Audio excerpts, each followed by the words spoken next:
रिज़्क़े हलाल दे मुझे ए मेरे किबरिया, देता हूँ तुझको आस्ता तेरे हबीब का, देता हूँ तुझको आस्ता तेरे हबीब का। अल्हम्दुलिल्लाहि रब्बिल आलमीन वस्सलातु वस्सलामु अला सय्यिदिल अंबियाइ वल मुरसलीन, अम्मा बअदु फ़अऊज़ु बिल्लाहि मिनश शैतानिर रजीम, बिस्मिल्लाहिर रहमानिर रहीम।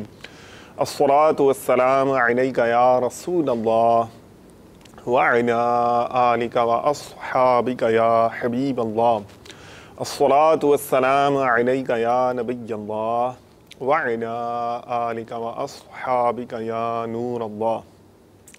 नबी रहमत, शफ़ी उम्मत, मालिक जन्नत, सरापा रहमत सल्लल्लाहु तआला अलैहि व आलिहि वसल्लम का फरमान आलिशान का मफ़हूम है कि तुम अपनी मजलिसों को मुझ पर दुरूद पाक पढ़कर आरास्ता करो, क्योंकि तुम्हारा ये दुरूद पाक पढ़ना बरोज़े क़ियामत तुम्हारे लिए नूर होगा। सल्लु अलल हबीब सल्लल्लाहु तआला अला मुहम्मद व अला आलिहि व अस्हाबिहि व बारका वसल्लम। एक बार फिर मदनी चैनल के तवील अरसे से जारी रहने वाले सिलसिले अहकाम तिजारत को लेकर आपकी खिदमत में फिर हाजिर हैं। इल्म हिकमत का, शरीयत मुतहरा की तालीमात का बहता हुआ ये दरिया और चश्मा अल्हम्दुलिल्लाह मदनी चैनल के तुफ़ैल आप तक एक बार फिर पहुँच रहा है।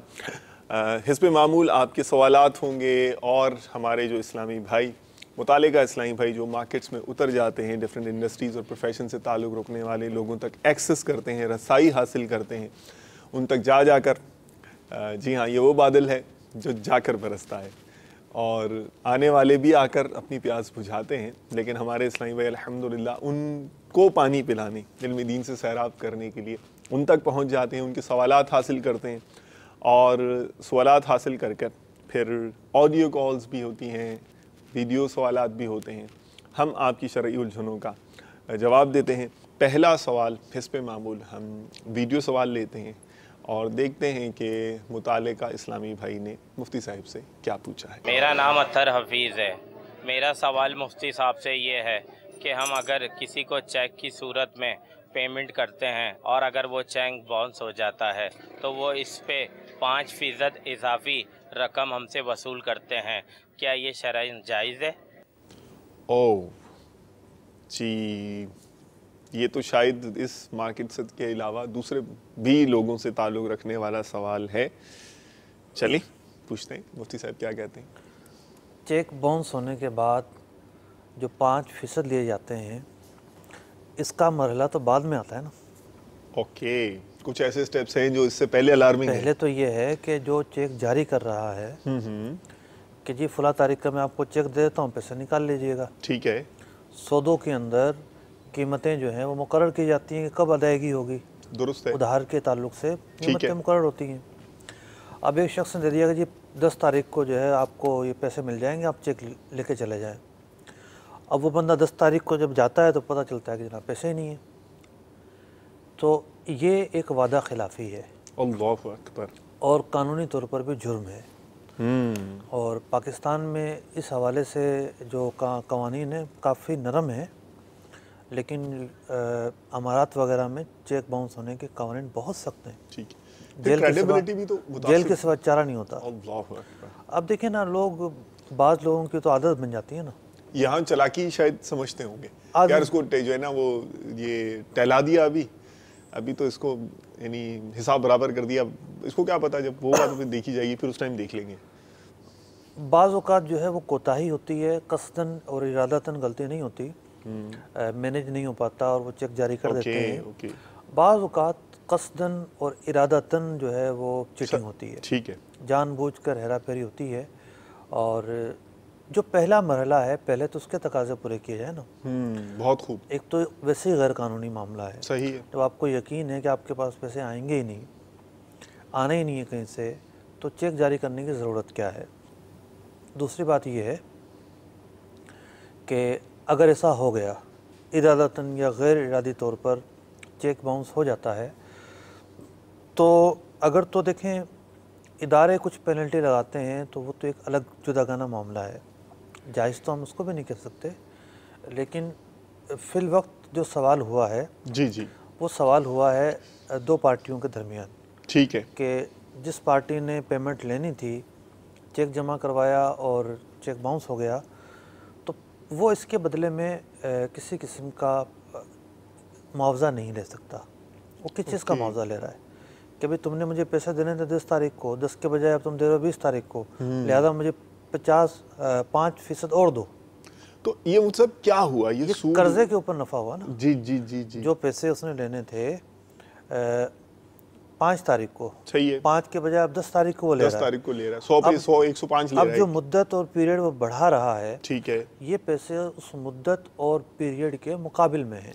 डेफिनेटली समझ तो यही आ रहा है। ठीक है, ये सूदी मामला है। मुमकिन है बाज़ औक़ात सूदी मामला ना हो। मिसाल के तौर पर जैसे पैसे उसने लेने ही नहीं थे, चेक उसने कहीं और पहुँचाना था, ठीक, और भी कुछ इसमें कमी बेशी हो सकती है, तो फिर ये पेनल्टी होगी, माली जुर्माना होगा, और माली जुर्माना भी शरई एतबार से नाजायज़ है। तो अब ये मतलब ऐसी सिचुएशन जिसमें सूद में पड़ने का अंदेशा, उससे तो वैसे एक आम मुसलमान ज़रा ये ना, जो हो सकता है कि किसी और गुनाह के हवाले से उसका जहन इतना हुसास ना हो, लेकिन सूद के हवाले से, सूद के बारे में लफ्ज़ भी ऐसा है, तो ये तो ख़तरनाक और रिस्की एरिया जिसे कह सकते हैं उनके, बिलाशुबा रिस्की एरिया है। ठीक है, तो अल्लाह तबारक व तआला अज़्ज़ व जल हमें अपनी कमिटमेंट्स ऑनर करने की तौफ़ीक़ अता फ़रमाए। तो जैसे मुफ्ती साहब ने मदनी फूल दिया कि एहतियात की तकाज़े पेश नज़र रखने चाहिए और ऐसा कमिटमेंट नहीं करना चाहिए कि जिसको हमें पहले ही मालूम है कि हम इसको ऑनर नहीं कर सकेंगे, इसको पूरा नहीं कर सकेंगे। तो चलिए ऑडियो कॉल्स शामिल करते हैं। 2 कॉल्स इस मरहले पर हम शामिल करेंगे, फिर सिलसिले को आगे बढ़ाएंगे हिस्ब मामूद इंशाअल्लाह। जी, अस्सलामुअलैकुम वरहमतुल्लाहि वबरकातुहू। वालेकुम अस्सलाम वरहमतुल्लाहि वबरकातुहू। मोहम्मद शमूद रज़ा तारी, कादरपुर रामा, मदीनतुल औलिया, मुल्तान। मुफ्ती साहब से मेरा सवाल ये है कि मेरे एक दोस्त हैं, बहुत बड़ी परचून की दुकान है उनकी, मुख्तलिफ सौदा सनफ वाले लोग आते हैं, खास तौर पर गुड़ भी कसीर तादाद में वो लोग ले जाते हैं, लेकिन उनमें से कुछ ऐसे हैं जिनको हम जानते हैं वो गुड़ का मैने से इस्तेमाल करते हैं, नशा बनाने के लिए इस्तेमाल करते हैं, तो अवाम भी ले जाती है, वो भी ले जाते हैं। क्या इस तरह उसका ये गुड़ का फरोख्त करना सही है? उसको तो कोई पकड़ नहीं होगी। अल्लाहु अकबर। ठीक है, अभी पूछ लेते हैं, आप साथ साथ रहिए। नेक्स्ट क्वेश्चन प्लीज, अगला सवाल। मेरा नाम एहसानुल हक है और मैं शेखपुरा से बोल रहा हूँ। मुझे ये मसला पूछना था कि एक दोस्त ने मुझे किसी सौदे के लिए कोई हमारा सौदा हुआ था, उसके एवज टोकन दिया था उसने मुझे, और टोकन वो अपना सौदा पूरा नहीं कर सका। अब वो टोकन मैं उसका जब्त कर सकता हूँ? ये प्लीज इसके बारे में मुझे बता दें। आपका शुक्रिया। दोनों सवाल के जवाब मुफ्ती साहब से लेता हूँ। वो साहब, हमारे जो गुड़ वाला सवाल हुआ था एहसानुल हक भाई से, पहले वाला सवाल कि उनको पता है कि मनफी इस्तेमाल किया जाएगा नशा और अशिया की तैयारी में, या और होता होगा इसका कुछ, तो अब क्या किया जाए? देखें, एक है किसी चीज़ का बुराई पर मुश्तमिल होना, ठीक, वो खुद ही बुरी है, खुद ही बुरी इन इटसेल्फ, ठीक है, लेकिन उसमें कोई अच्छा पहलू भी है। ओके, मिसाल के तौर पर अफ़यून की मिसाल फ़ुक़हा ने बयान की है कि अफ़यून को जो है हकीम हजरात भी अपनी बाज़ दवाइयों में इस्तेमाल करते हैं, सही, लेकिन इससे नशा भी होता है। तो अब अफ़यून को नशे वाले के हाथ बेचना जायज़ नहीं है, लेकिन गुड़ जो है, गुड़ से खुद नशा नहीं होता।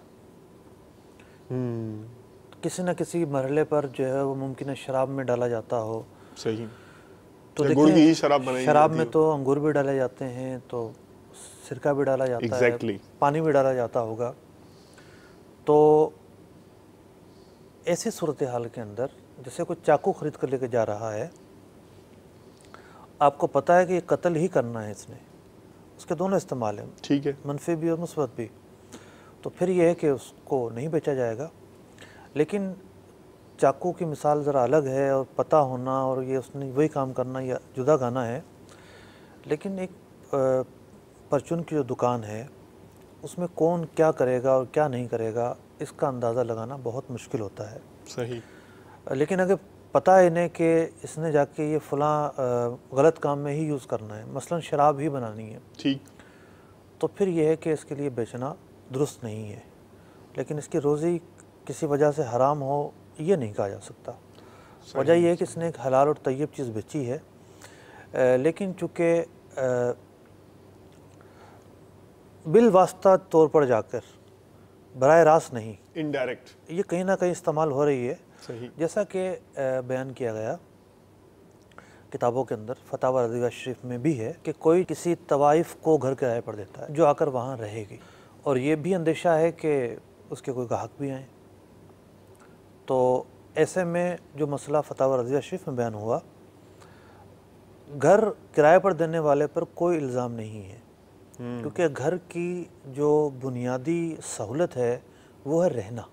सही, तो जो रहने की मनफियत है, जो रहने का बेनिफिट है, उसके बदले में किराया लिया जा रहा है। ओके, अब वो अंदर क्या करेगा और क्या नहीं, ये उसके ऊपर डिपेंड करता है। जैसा कि कुफार को घर देना, किसी हिंदू को घर दिया, किसी नसरानी को घर दिया, वो अंदर जो है वो स्लेब लगाता है या बुत रखता है, तो वो उसका मामला है। सही, तो इसकी बुनियाद पर जो घर का किराया लेना है या उसे घर किराए पर देना, यह नाजायज़ नहीं हो जाएगा। ओके, तो गुड़ का मसला भी इसी तरह है कि मतलब कि फितने के सद्देबाब के लिए ये तो कहा जाएगा कि इससे बचा जाए और ऐसा ना किया जाए, सही, लेकिन रोज़े वगैरह हराम हो ये हुक्म आयत नहीं होगा। जी, अब कितनी तफसील के साथ और शरह के साथ मुफ्ती साहब ने अल्हम्दुलिल्लाह ये जवाब अता फरमाया है और बैकग्राउंड भी हमें समझा दिया है कि मसला जो है, इसकी नेचर जो है वो क्या है, वो भी हमें समझ में उम्मीद है कि आ गई होगी। एहसानुल हक भाई के सवाल की तरफ चलते हैं। टोकन अगर इन्होंने ले लिया है और सामने वाला अपने कमिटमेंट को ऑनर नहीं कर सका, चेक बाउंस होने वाला सवाल भी हुआ था, शायद इनसे इनके जहन में आया होगा, तो अब ये भी ज़रा समझाइए ना इसके मुतालिक क्या है। देखें, टोकन का मतलब ये होता है कि सौदा हो गया। ठीक है, जैसे हमारे यहाँ एक कॉन्सेप्ट है कि नहीं जी, सौदा तो जब होगा जब कब्ज़ा दिया जाएगा, जब जो है वो पैसे दिए जाएंगे। सही, कब्ज़ा हासिल होना और पैसे दिए जाना और सौदा होना, ये दो डिफरेंट मामलात हैं। ओके, इसकी एक मिसाल अर्ज़ करता हूँ। लोग बाहर से माल मंगवाते हैं शिप के ज़रिए, ठीक है, बाय सी माल आता है। तो बाय सी माल आने में दो बड़े तरीक़ाकार होते हैं पैसों की अदायगी के। एक तो ये होता है कि लोग एलसी वगैरह खुलवाते हैं, और एक तरीका ये होता है कि डीपी पर माल आता है, यानी पेमेंट अगेंस्ट डॉक्यूमेंट। जैसे ही जहाज़ आएगा और उससे बीएल वगैरह मिलेगी, पेमेंट दे दी जाएगी। पेमेंट देगा तो बीएल से मिलेगी। ठीक, इसने कब्ज़ा नहीं किया, कब्ज़ा नहीं किया, इसने पैसे भी नहीं दिए। सही है, माल 1-2 महीने तक समंदर में रहा। किसका माल था ये? जिसने ख़रीदा था, इसने परफार्मा भर के भेजा, उसने ओके किया, एक्सेप्टेंस हुई, ख़रीद फरोख्त हो गई, कब्ज़ा नहीं किया है। सही है, वो तो कभी शिप पे, शिप पर है, ठीक है, लेकिन इजाबो कबूल से सौदा हो जाता है। सही, टोकन देने का मतलब ये है कि ठीक है ये सौदा हो गया और ये आप बयान रखें, या आप एडवांस रखें, टोकन रखें, सौदा हो गया, इंतकाल मिल्कियत हो गई।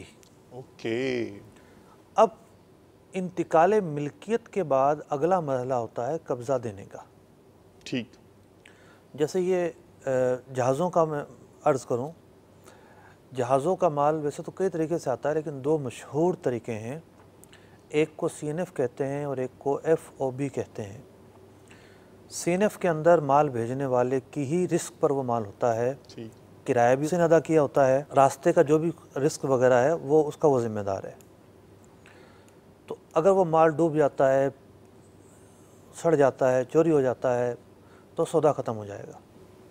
ठीक है, सौदा ख़त्म होना है, मतलब हुआ था सौदा, जब ही ख़त्म होगा, जब ही ख़त्म हुआ ना। दूसरा तरीका होता है FOB पर।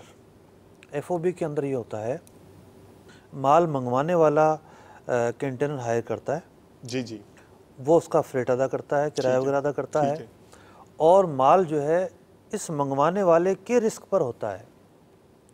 जी जी, तो अब ये FOB, हमारा ये मौक़िफ़ है कि FOB के अंदर जब जहाज़ कंटेनर पर आ जाता है तो मंगवाने वाले का कब्ज़ा हो जाता है। सही, तो अर्ज़ करने का मुद्दा ये है कि ख़रीदारी और चीज़ है, माल ख़रीदे जाने के बाद उस पर कब्ज़ा होना और चीज़ है। तो जब इजाब कबूल हुआ तो इंतकाल मिल्कियत हो गई। अब जिसने माल बेचा वो इस बात का मुस्तहक है कि उसे पेमेंट अदा की जाए। सही। और जिसने ख़रीदा वो इस बात का इस्तेहकाक रखता है कि उसे डिलीवरी दी जाए। सौदा हो गया है। ओके। ये जो होता है कि एक तरफा फस कर दिया कि जी हम नहीं ले रहे, वापस कर दो, जी जी, ये नहीं हो सकता। जिसने चीज़ बेची है उसको इस बात का तो इस्तेहकाक है कि वो जाकर मुकदमा कर दे कोर्ट में, वो जाकर उसके भी कागजात बना लें जो सौदा हुआ है, अपना कानूनी हक इस्तेमाल करे। लेकिन लोगों के पास दो रास्ते होते हैं, या तो वो टोकन वापस कर देते हैं कि चलो ठीक है, नहीं हुआ, हमारी किस्मत थी, पार्टी रजामंद नहीं हो रही, कोई प्रॉब्लम होगी, चलो टोकन वापस कर दिया। ठीक। दूसरा तरीका ये होता है कि नहीं जी हमने तो जो है वो इंतज़ार किया, ये किया वो किया, आंखें फेर लीं और टोकन ज़ब्त कर लिया। टोकन जो ज़ब्त करना है किसी भी तरह शरई एतबार से किसी जवाज़ के पहलू में दाखिल नहीं हो रहा। कोई ऐसा तरीका नहीं है इसको जायज़ कहा जा सके, ये जुल्म है। उस बेचने वाले को इस बात का तो इख्तियार है कि वो इससे डिमांड करे कि नहीं सौदा हमारा हो चुका है, आप पेमेंट अदा करें, पूरी करें और ये चीज़ अब आपकी है। सही। लेकिन अगर वो समझता है कि मज़ीद में लटक जाऊंगा तो फिर से जान छुड़ाए। सही। टोकन उसके हवाले कर दे, टोकन ज़ब्त करना जायज़ नहीं है। अच्छा मतलब एक कंडीशन ये भी इस तरह की लगाई जाती है कि वो यानी जो टोकन मनी है उसका सौदा कैंसिल होने पर अगर यानी मेरी तरफ से कैंसिल होगा तो मैं आपको दुगना करके वापस करूंगा, और अगर आपने मुझसे सौदा ऑनर नहीं किया तो आप इतनी ही रकम मुझे और देंगे। ये भी मार्केट प्रैक्टिस है। सरकार दो आलम सल्लल्लाहु अलैहि वसल्लम ने एक मरतबा खुतबा इरशाद फरमाया कि लोगों को क्या हो गया है, ऐसी शर्तें लगाते हैं जो कुरान और हदीस में नहीं है, मतलब जो किताबुल्लाह में नहीं है। अल्लाह। तो ये वही मामला है, ये वो तर्ज़ अमल है कि जो नहीं होना चाहिए। जज़ाकल्लाहु खैर व अहसन जज़ा। जी नेक्स्ट वीडियो सवाल की तरफ चलते हैं और देखते हैं। इकराम अत्तारी का मेरे पास जो मेरे फहरिस्त मौजूद है गालिबन ये होंगे, देखते हैं क्या पूछ रहे हैं ये। जी मेरा नाम मोहम्मद इकराम अत्तारी है, मेरी एक रंग की दुकान है। मेरा मुफ्ती साहब से सवाल ये है कि दुकानदारों को कंपनी माल उधार पर देती है और इनका प्रॉफिट उनको अदा की जाने वाली रकम पर मिलता है, वो भी कैश नहीं बल्कि उधार में से कम कर दिया जाता है, ये तरीका दुरुस्त है? ओके। क्रेडिट ट्रांजैक्शन, ये तो अच्छा खासा क्रेडिट ट्रांजैक्शन का वॉल्यूम है। मुफ्ती साहब क्या फरमाते हैं ये जो सिचुएशन सामने आई है सूरत हाल में? ये बड़ा ही अहम सवाल है। और जब मैंने ये वीडियो देखी तो मैंने सोचा कि ये तो बड़ी ही मुख्तलिफ मार्केट है, ऐसा तरीक़ा कार यहाँ पर राइज है शायद किसी मार्केट में नहीं है। ओके। तो मैंने इरादा किया कि मैं पहले गुफ्तगू करूं, क्योंकि इस सवाल से पूरी सूरत हाल समझ में नहीं आ रही थी। ठीक है। तो फिर मैंने ज़हमत दी इस मार्केट वाले किसी इस्लाम भाई को। ठीक है। तो उन्होंने आके मुझे ब्रीफ़ किया तो वो अपने ही अल्फाज दोहरा रहे हैं। अच्छा। मैं अपनी नज़र से देख रहा हूँ उस मसले को। सही है, सही है। तो हालांकि 20-30 साल से वो काम कर रहे थे डीलर के तौर पर। मैंने कहा कि आपके अल्फाजों का चुनाव अपनी जगह पर है, लेकिन फ़िक़ही एतबार से ये मामला वो है जो आप नहीं समझ रहे। सही। जो आप कह रहे हैं वो नहीं है। ठीक है। होता क्या है कि पेंट कंपनियां डीलर्स को उधार में माल दे देती हैं। ठीक, 10,000 का माल दे दिया मिसाल के तौर पर, 1 लाख का माल दे दिया। ठीक। अब हर महीने इन्होंने लाजमी तौर पर 60% लौटाना होता है। ओके। 60% ये लौटाएंगे, 60,000 रुपये देंगे। जी हाँ। सही। अब साल के आखिर में क्लोजिंग होगी, देखा जाएगा कि कितना जो है वो इन्होंने देना है और कितना लेना है। और जो 5 लाख का माल था वो जो भी कंपनी है पेंट कंपनी साल के आखिर में कहेगी कि उससे कुछ फ़ीसद कम कर देगी। मिसाल के तौर पर अगर वो 5% नफ़ा देती है या 10% नफ़ा देती है तो साल के आखिर में वो कम कर देगी और कहेगी कि आपका इतना बैलेंस है। ओके। अब ये मार्केट वाले ये समझते हैं कि हमें तो नफ़ा साल के आखिर में जाके मिलता है। अच्छा। और हम तो जो है ना वो पहले से कम कर रहे होते हैं। मिसाल के तौर पर कंपनी ने हमें देना 10%, लेकिन हम तो बाज़ औक़ात जो है वो 15% पे देते हैं, बाज़ औक़ात 12% पे भी माल बेचना पड़ता है। देखिए, एक ऐसा सवाल था जिससे बहुत सारे सवालात जो है वो गुंजलक हो गए थे। ये समझ में नहीं आ रहा था कि ये लोग ख़रीद रहे हैं या ये कमीशन एजेंट है। तो फिर जो मेरे जहन में माफ़ी ज़मीर था वो मैंने उसके सामने रखा, तो फिर उन्होंने इत्तेफाक किया हाँ ऐसा ही है। अच्छा। यानी हकीकत में है ये कि ये उधार माल ख़रीदते हैं। हल्दी लगी ना पिटकड़ी, उधार में माल ख़रीदा, पैसे जेब में आ गए, 60% दिए, पकिया से अपना खर्च चलाया। ये नहीं कि साल के आखिर में इनको पैसे मिल रहे हैं, सही, ऐसा नहीं है, रोलिंग में आ जाते हैं। ठीक। तो ये उधार में माल ख़रीद कर माल के मालिक हो गए। ओके। अब ठीक है, कंपनी ने 12% या 10% जो भी नफ़ा उसका कम करना है, तो 5 लाख का जो माल इन्होंने ख़रीदा है तो अंडरस्टूड है 5 लाख का नहीं है। सही। वो माइनस करेंगे, मतलब कि 12% उतने का इन्होंने माल ख़रीदा है। तो ये असल में ख़रीदो फ़रोख्त हो रही है। फिर उधार की अदायगी का एक शेड्यूल तरीका है इनका। वो तरीका अपनी जगह पर है, उसमें कोई ख़राबी नहीं है, ठीक है, कोई गलत नहीं है। लेकिन ये कहना कि हम साल के आखिर में नफ़ा लेते हैं, ये सही नहीं है। और ये भी यहाँ तासुर नहीं मिलना चाहिए कि ये सिर्फ कमीशन एजेंट हैं, माल के मालिक नहीं है, ऐसा नहीं है। ओके। क्योंकि फिर बहुत सारे प्रॉब्लम्स आ जाएंगी। अगर ये कमीशन एजेंट हो तो जो कंपनी का रेट है ये इनको उसी पर बेचना पड़ेगा। सही। कमी बेशी कर ही नहीं सकते ये। अब तो ये खुद मुख्तार हैं, दुकान के अंदर अल्लाह ना करे कोई आग लग जाए, कोई माल चोरी हो जाए, ये खुद ज़िम्मेदार हैं। अगर ये कमीशन एजेंट होते तो फिर ये सूरत हाल ना होती। तो ये जो है माल के मालिक हैं। और जो उधार का एक इनका तरीका है, मैंने तो 1-2 कंपनियों के ताल्लुक से, और सारी कंपनियां ये करती भी नहीं है, कुछ कंपनियां महीने के अंदर क्लोजिंग कर देती हैं। जो बड़ी कंपनियां हैं जिनके पास कैपेसिटी ज़्यादा होती है तो वो ज़रा बाउंड रखने के लिए साल तक क्लोजिंग नहीं करती, साल के बाद क्लोजिंग करती हैं। तो उसमें भी कोई हर्ज तो नहीं है। ठीक है, ठीक है, माशाल्लाह, जज़ाकल्लाहु खैर। 2 more calls प्लीज़। सल्लु अलल हबीब सल्लल्लाहु अला मुहम्मद व अला आलिहि व अस्हाबिहि व बारक वसल्लम। Tariq Mohammad Umar, assistant professor Azdauddin Zakariya university Multan Sharif. मुफ्ती साहब से मैं तो मुझे अर्ज करना है कि जो बड़े बड़े ठेके दिए जाते हैं उसमें बाज़ दफ़ा ऐसे होता है कि जो कम कीमत पर उसने बोली दी होती है ठेके की टेंडर में, उससे कहा जाता है कि आप ये मुनाफा आपको कितना हो रहा है इसमें, फर्ज करें 10 लाख पर 3 लाख वो कमा रहा है, तो अगर वो पेंट करने का ठेका है किसी बिल्डिंग का या किसी इदारे का, तो जो बड़ी पार्टी होती है वो उनको कहते हैं कि भाई आपको 3 लाख मुनाफा और आप हमसे 3 लाख का चेक ले लें, आप बोली से निकल जाएं, हमें ये टेंडर ले लेने दें। तो जाहिर है कि वो टेंडर बड़ी कीमत का लेते हैं और उसमें कई तरकीबें होती हैं माली मामलात की। तो मुफ्ती साहब की समझ में आता है कि ऐसा करना दोनों के हक में कैसा है। अस्सलाम वालेकुम रहमतुल्लाहि व बरकातहू। वालेकुम अस्सलाम व रहमतुल्लाहि व बरकातहू। Interesting question. चलें आप साथ साथ रहें प्रोफेसर साहब, अभी लेते हैं आपके सवाल के जवाब। Next please. उमर हबीब दारुसलाम टोबा से। हुजूर, इंसानी बालों का काम करना कैसा, इंसानी बालों की खरीदो फरोख्त करना कैसा? जज़ाकल्लाहु खैरा। आमीन। उमर और फिर उमर। जो हमारे प्रोफेसर साहब ने सूरत हाल बयान की है ये वाक़यतन होता है, इन प्रैक्टिस होता है। जी जी। बल्कि ये तो वो है ना कि जो टेंडर आने के बाद आपस में इनकी हो रही है, डीलिंग हो रही है, सही, कि तुम स्लिप हो जाओ और तुम्हें हम इतना दे देते हैं। एक सूरत और भी होती है। वो क्या? वो ये होती है कि मिसाल के तौर पर ये तो सर्विसेज का काम था ना। जी जी। कहीं नीलामी हो रही है और माल बिक रहा है, गवर्नमेंट या कोई भी इदारा नीलामी के जरिए माल बेच रहा है। ठीक। अब ये 3-4 लोग इकट्ठे हो जाएंगे जिनमें इन्वेस्टर एक होगा, बकिया के पास पैसे ऐसे भी नहीं होंगे इतने। अच्छा। लेकिन उनका काम होगा सिर्फ दिहाड़ी लगाना। ठीक। ये आकर तय कर लेंगे कि ठीक है हमें पैसे दोगे तो हम ऊपर नहीं जाएंगे, ओके, वरना हम ज़्यादा बोली लगाएंगे। ज़्यादा बोली लगाएंगे आपका नफ़ा कम होगा, आपको कम पैसे मिलेंगे। तो फिर ये इस मुआहदे पर स्टार्टिंग करते हैं, स्टार्टिंग में शामिल हो जाते हैं बिड्स के अंदर। जी जी। ताकि इनका नाम भी लिखा जा सके कि जनाब इन लोगों ने भी बोली ली है। ठीक है। लेकिन असली मकसूद इनका ख़रीदारी नहीं होता। ओके।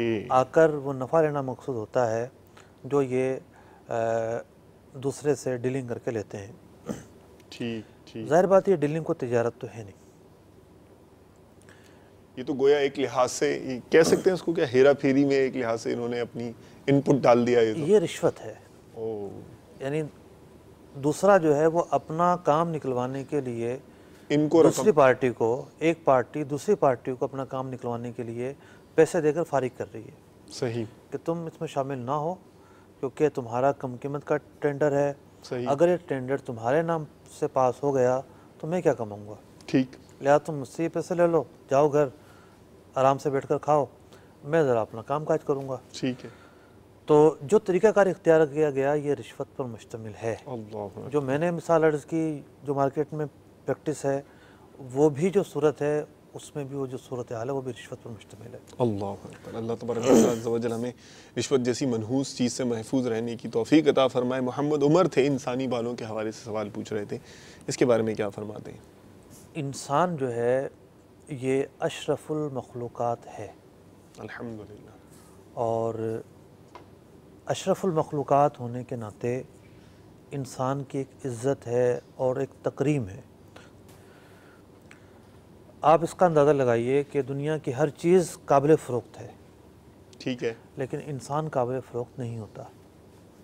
किसी ज़माने में ग़ुलाम और बांदियाँ हुआ करती थीं, जी जी, लेकिन शरीयत मुताहरा ने ऐसा तरीका इख्तियार किया कि रफ्ता रफ्ता रफ्ता उनका चलन कम हो गया। कम क्या, ख़त्म ही हो गया। ख़त्म ही हो गया। जी हाँ। मुख्तलिफ़ तरगीबें दिलवा कर ग़ुलाम आज़ाद करने की फजीलतें बयान करके उस तरीक़ाकार को ख़त्म कर दिया गया। तो इंसान की तकरीम का तकाज़ा ये है, और फ़ुक़हा ने इस बात बयान की कि इंसान के किसी भी जुज़ से नफ़ा नहीं उठाया जा सकता, और ना ही इंसान के जिस्म का कोई भी उज़्व उसकी ख़रीदो फ़रोख्त हो सकती है, खा वो इंसान ज़िंदा हो या मुर्दा हो। ओके। उसका जो जिस्म है इतना मुकर्रम है कि उसकी ख़रीदो फ़रोख्त उसके जिस्म की तौहीन है। शरीयत मुताहरा की जो तालीमात हैं वो ये सिखाती हैं कि उसके जिस्म के किसी हिस्से को बेचना ये उसके जिस्म की तौहीन है। तो इसलिए बालों का जो, इंसानी बालों का जो काम है ये नाजायज़ व हराम है। खा वो बाल मुसलमान के हों, गैर मुस्लिम के हों, बाहर से आते हों, यहीं तैयार होते हों। और यहाँ तक रिपोर्टें आई हैं, माज़ल्ला सुम्मा माज़ल्ला, ख़वातीन का जब इंतकाल हो जाता है कब्रें खोद कर सिर्फ़ उनके बाल काटे जाते हैं। तो देखिए ये इंसानी जो हवस है कहाँ तक पहुँच गई है। और जो फ़ुक़हा कराम की, ज़ाहिर बात है विग तो आज ईजाद हुई है ना, पहले तो विग नहीं होती हुआ करती थी, या होती होंगी तो कम चलन होगा इनका। पहले के दौर में ये तसव्वुर भी शायद ना हो। कफन चोर के तो वाक़यात मिलते हैं, लेकिन कोई यूँ ख़वातीन के बाल कब्रों से निकाल कर लेकर आएगा, कुछ सोच भी नहीं सकता था। फिर भी फ़ुक़हा ने बयान किया ये जो अमल है इंसानी तकरीम के ख़िलाफ़ है, तो लिहाजा इसकी ख़रीद फ़रोख्त जायज़ नहीं। जज़ाकल्लाह खैर। वो मुझसे वो था एक इस्लामी भाई का सवाल, रंग का काम करते हैं और पेंट वगैरह की छींटें आ जाती हैं नमाज और जमात के हवाले से। बड़ा ही जो है वो अहम सवाल है और कुछ बारीक भी है। ओके। रंग करने वाले के लिए रंग, आटा गूंदने वाले के लिए आटा। जी, वज़ू और गुस्ल का सवाल था मुझसे। जी, वो मैंने नमाज और जमात का कह दिया। अच्छा, ज़ाहिर बात है वज़ू गुस्ल नहीं होगा तो नमाज कैसे होंगे। ठीक। आटा गूंदने वाले के लिए आटा, कातिब के लिए स्याही। जी जी, इसका जिस्म पर लगना एक आम सी बात है, यानी इनका प्रोफेशन ही ऐसा है कि ये मुलव्विस हो ही जाएंगे इसमें। लगेंगी। ठीक है। शरीयत मुताहरा ने एक एतबार से इनको थोड़ी सी रियायत दी है। अच्छा अच्छा अच्छा, वो क्या? वो ये कि इन्होंने अच्छी तरह देखा, जैसे अगर पेंटर हैं तो डिस्टेंबर वगैरह तो वैसे साफ़ हो जाता है, और डिस्टेंबर पानी को रोकता हो ये भी ज़रूरी नहीं है। ठीक। लेकिन ऑयल पेंट वगैरह जो है वो मिट्टी के तेल से या थिनर वगैरह से साफ़ हो जाता है। तो उसने अच्छी तरह साफ़ कर लिया। साफ़ करने के बाद उसने नमाज़ पढ़ी। नमाज़ पढ़ने के बाद उसने देखा कि अरे ये तो कोने के पीछे लगा रह गया था। हालांकि उसने कामिल एहतियात के साथ उसे साफ़ किया, लेकिन फिर पता चला कि लगा रह गया था। इसी तरीके से इंसान जो है वो उठता है बाज़ औक़ात सोते से, तो उसकी आँख पर जो है वो मैल जमा रह जाता है। सही। तो मुमकिन है वो मैल की तय इतनी ज़्यादा हो कि वो पानी ना पहुँचे। ठीक। तो इंसान ने जो है वो, उसे पता नहीं चला कि मेरे आँख पर जो है वो मैल जमा हुआ है। सही। उसने मुंह धोया और मुंह धोकर वज़ू कर लिया, नमाज़ पढ़ ली, बाद में पता चला कि आँख पर तो मेल जमा हुआ था, तो अब वो क्या करे। इसी तरीके से कातिब का मामला है। तो अब जो सूरत मैंने बयान की है कि उन्होंने वज़ू करने से पहले, गुस्ल करने से पहले भरपूर तवज्जो दी और इसको ज़ाइल किया, जहाँ जहाँ लगा हुआ था ज़ाइल किया, लेकिन कहीं लगा रह गया, पता ही नहीं चला कि यहाँ भी लगा हुआ है। या जिससे मैंने चेहरे की मिसाल दी, आँख के कव्वे में जो है वो लगा रह गया, मेल लगा रह गया, वगैरह कहीं है, पता ही नहीं चला, पता नहीं चल सका, और इसने नमाज पढ़ ली तो वो नमाज हो जाएगी, इतनी गुंजाइश मौजूद है। ओके। लेकिन अगर कोई ये समझता है कि मैं रंग का काम करता हूँ, मैं आटा गूंदने का काम करता हूँ, मैं कातिब हूँ, स्याही का काम करता हूँ, मुझे तो हाथ धोने की ज़रूरत ही नहीं है, ठीक है, मेरे नाखून में आटा लगा हुआ है, ठीक है लगा हुआ, अब क्या है, नहीं नजर आ रहा है, नहीं, ये माफ़ नहीं है। ओके, इसे छुड़ाना पड़ेगा, इसे सही। छुड़ाना पड़ेगा, इसे ज़ाहिल करना पड़ेगा। अब ये है कि वो इजाले की जितनी कोशिश कर सकता है वो करेगा, और ये तो फील्ड है इनकी, ज़ाहिर बात है। जब ये चेहरा तो इनका माशाल्लाह साफ़ सुथरा था, रंग करने वाले का तो चेहरा मुँह भी भरा होता है बाज़ औक़ात, तो जब ये घर जाते हैं तो इस तरह थोड़े जाते हैं दाग धब्बे लेकर, साफ़ सुथरे होकर जाते हैं। तो नमाज के लिए भी ये इसी तरह जो है इनको जो भी चीज़ वज़ू या गुस्ल को माने बनेगी वो ज़ाइल करनी पड़ेगी। ओके, जज़ाकल्लाह खैर। 2 वीडियो सवालात एक साथ शामिल करेंगे, उसके बाद फिर हम कॉल्स की तरफ जाएंगे। दोनों वीडियो एक साथ चलाइए, अगले नेक्स्ट जो हैं। सल्लु अलल हबीब सल्लल्लाहु तआला अला मुहम्मद व अला आलिहि व अस्हाबिहि व बारक वसल्लम। मेरा सिलसिला अहकाम तिजारत में सवाल है मुफ्ती साहब से। हम घर में, दुकान में, मस्जिद वगैरह में कलर कराते हैं, क्या इसमें भी इसराफ होता है? मुफ्ती साहब से सवाल ये है कि हमारा रंग का काम है, थिनर की और मिट्टी के तेल की बदबू कपड़ों में और हाथों पे रह जाती है, इस सूरत में नमाज का क्या हुक्म है? बराए करम इरशाद फरमा दें।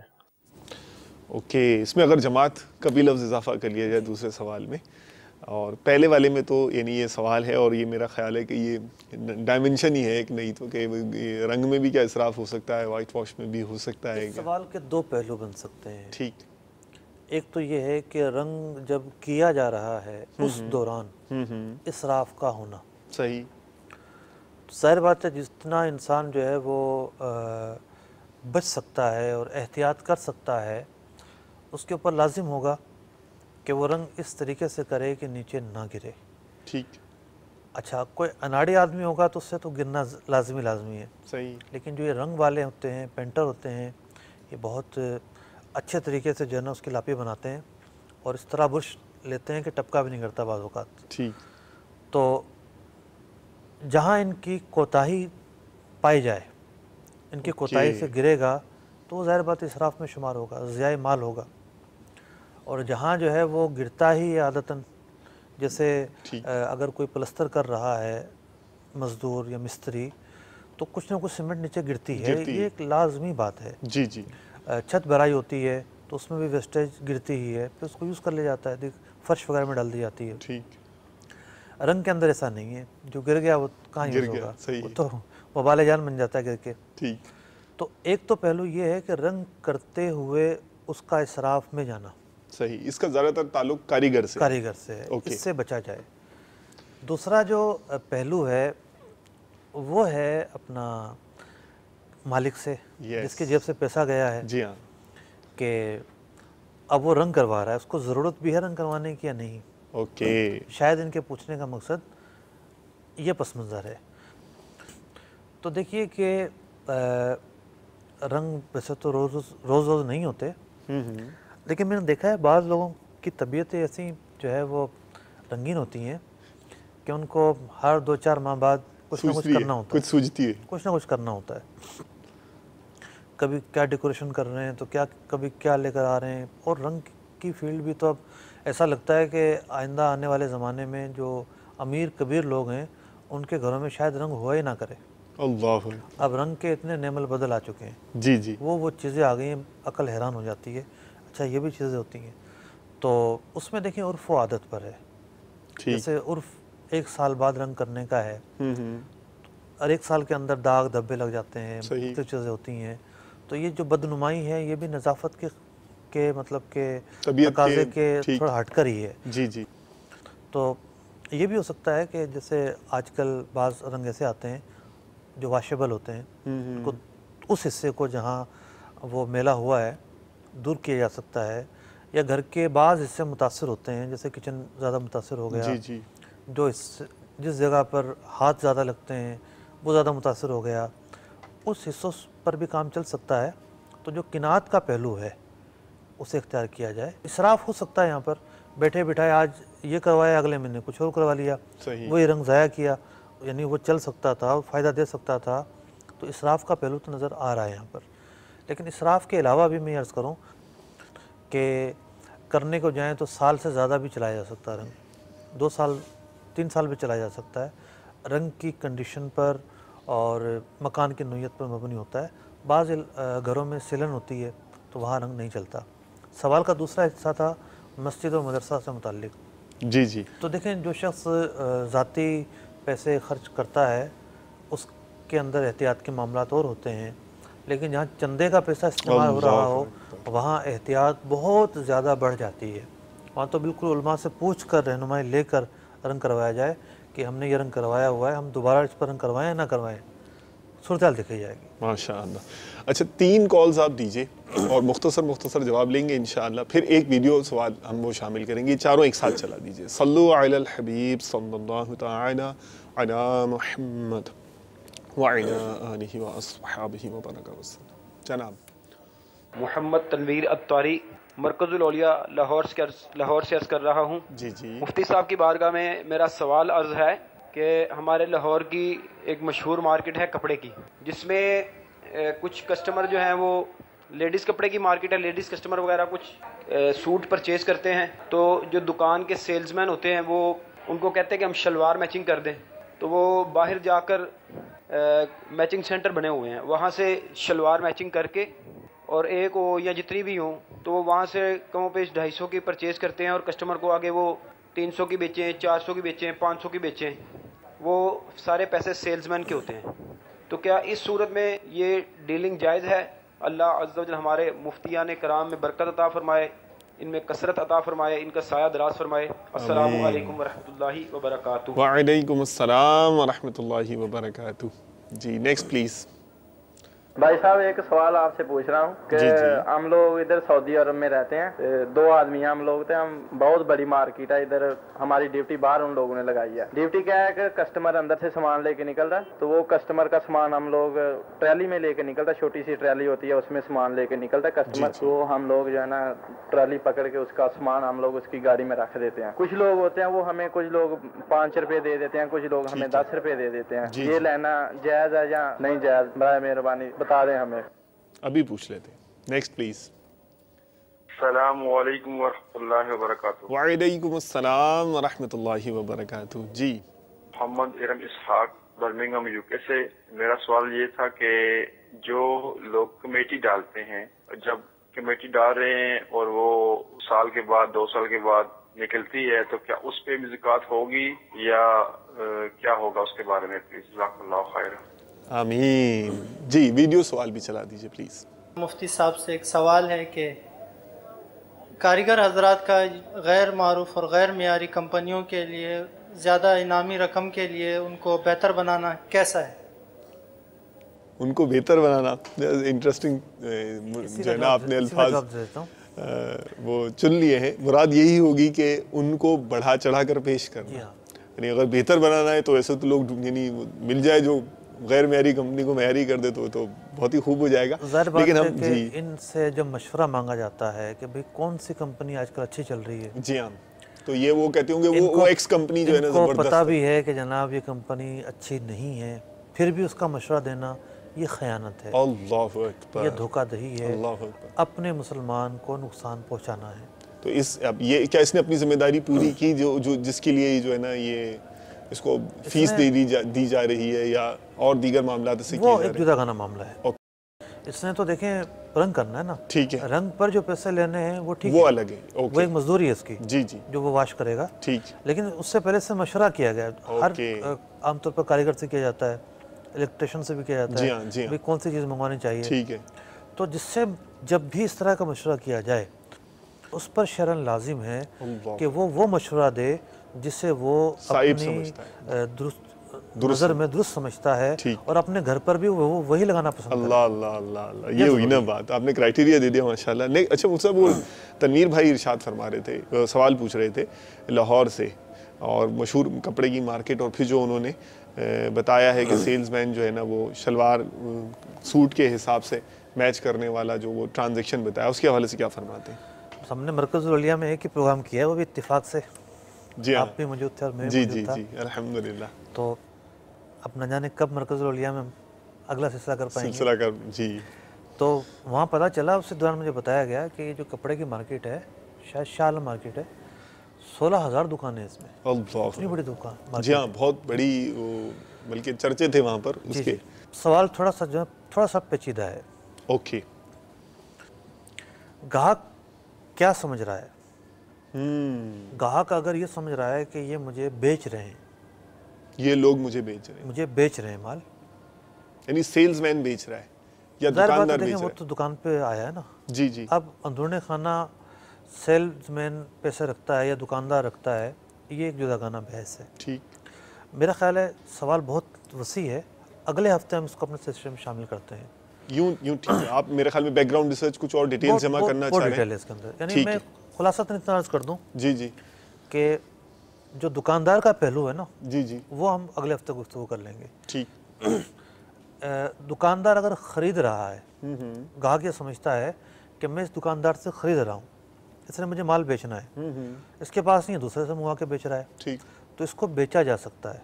ओके। लेकिन इस बेचने में क्या एहतियातें मद्देनज़र रखना ज़रूरी है, ये बात ऐसी है जो काबिल गौर है। ओके, तो चलें इंशाअल्लाह ये फर्दर डिटेल्स के साथ, जो रिसर्च और एनालिसिस के बाद, तज्ज़िये के बाद और मालूमात इकट्ठी करने के बाद इंशाअल्लाह मुफ्ती साहब जो हम इंशाअल्लाह कोशिश करेंगे कि नेक्स्ट क्वेश्चन सिलसिले में आपको तफसीली जवाब इसका दे दें।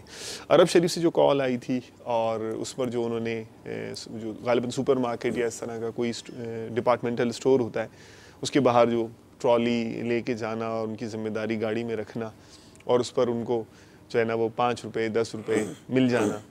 देखिए, कोई अपनी रजामंदी और खुशी से देता है तो जायज़ है, कोई ममानत नहीं है।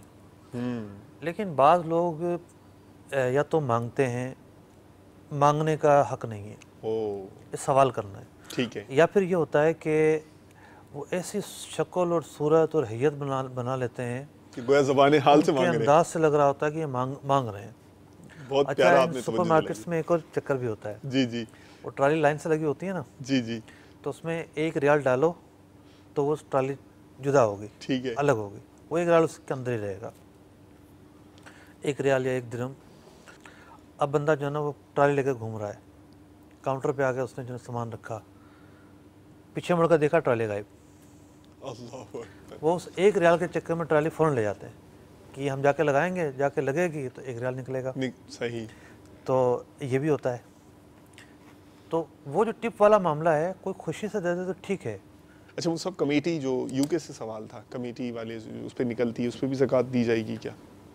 कमेटी के जो पैसे हैं, जब बंदा अपना हिसाब करेगा ना, मेरे पास कैश इतना है, मेरे पास माल तजारत इतना है, जी जी, तो जो कमेटी में वो भर चुका है उसका भी हिसाब करेगा, उस पर भी ज़कात है। लेकिन इतना ज़रूर है कि जो पैसे अभी मिले नहीं हैं उनकी ज़कात, मिसाल के तौर पर 5 लाख रुपए इसने भरे हुए हैं, सही, ज़कात तो उस पर है, लेकिन जब वो मिलेंगे तब अदायगी ज़रूरी होगी। ओके। या उनका एक हिसाब है कि जब इतनी मकदार में मिल जाएंगे तब अदायगी ज़रूरी होगी। एहतियात इसमें है कि फौरी निकाल दे। ऐसा नहीं है कि 5 साल बाद मिले हैं 5 साल ज़कात में, ऐसा नहीं है। फिर ये भी है कि हर साल वो पैसे बढ़ते हैं, मतलब कमेटी 5 लाख की थी, मतलब नहीं कि पहले महीने 5 लाख जमा करा दिए। जब भी ज़कात की फ़र्जियत का साल पूरा हो रहा है वो तारीख आती है उस दिन ये हिसाब लगाएगा कि इसने कितने पैसे देने। यानी इसको यूँ अगर आसान मिसाल से मुसब यूँ कह सकते हैं, दुरुस्त होगा क्या? यानी पहले साल वो अपने हिसाब में 1 लाख उसने मिसाल के तौर पर शामिल किए, दूसरे साल 2 लाख हो गए तो 2 लाख वो उस कैलकुलेशन में शामिल करेगा, 2 लाख के ऊपर ज़कात कैलकुलेट करेगा, वो भी उसको यानी इंक्लूड करेगा, शामिल करेगा। तीसरे में 3 लाख। जब भी इस तरह की गुफ्तगू होती है तो जो इसके ऊपर कर्जा वगैरह है वो निकाल कर हिसाब, वो सारा निकाला जाएगा। ठीक है, बेहतर यही होगा कि जब आप ये अपनी ज़कात वगैरह का हिसाब बनाने लगें, कैलकुलेशन करने लगें, उस वक्त किसी अच्छे आलिम साहिब से रहनुमाई, शरई रहनुमाई ले ली जाए। ज़ह नसीब दारुल इफ्ता अहले सुन्नत में आप जो है शरई रहनुमाई के लिए रब्ता कर लें। जज़ाकल्लाहु खैरन व अहसनल जज़ा। कुछ वीडियो कॉल्स भी, ज़ाहिर वीडियो सवाल भी रह गए, कुछ कॉल्स भी रह गई आपकी, लेकिन सिलसिले का वक्त ख़त्म हो गया है। इंशाअल्लाह आप दिल छोटा ना करें, जो महसूस कर रह गए हैं अपना दिल। आने वाले सिलसिले में इंशाअल्लाह हम, जैसे कि मुफ्ती साहब ने फरमाया है, स्पेसिफ़िकली जो है वो कॉल्स को आपकी ज़्यादा हम फोकस करेंगे, और ऐसा ही है इंशाअल्लाह, नीयत यही है। हर एक स्पेसिफ़िक मार्केट को या प्रोफेशन को फोकस करने के बाद, किसी पेशे या किसी ख़ास सनअत को फोकस करने के बाद, तवज्जो देने के बाद, फिर 2-3 सिलसिलों के बाद फिर एक कॉल्स भरा सिलसिला कर लिया करेंगे। आपको मज़ीद इंशाअल्लाह मुफ्ती साहब और दारुल इफ्ता अहले सुन्नत का फैज़ का जाम मिलेगा अमीर अहले सुन्नत के सदक़े मदनी चैनल के ज़रिए। तो आइंदा भी ये सिलसिला लेकर इंशाअल्लाह हाज़िर होते रहेंगे, फिर हाज़िर होंगे। जज़ाकुमुल्लाहु खैरन व अहसनल जज़ा। सल्लु अलल हबीब सल्लल्लाहु तआला अला मुहम्मद व अला आलिहि व अस्हाबिहि व बरका वसल्लम। रिज़्क़े हलाल दे मुझे ए मेरे किबरिया, देता हूँ तुझको आस्ता तेरे हबीब का, देता हूँ तुझको आस्ता तेरे हबीब का।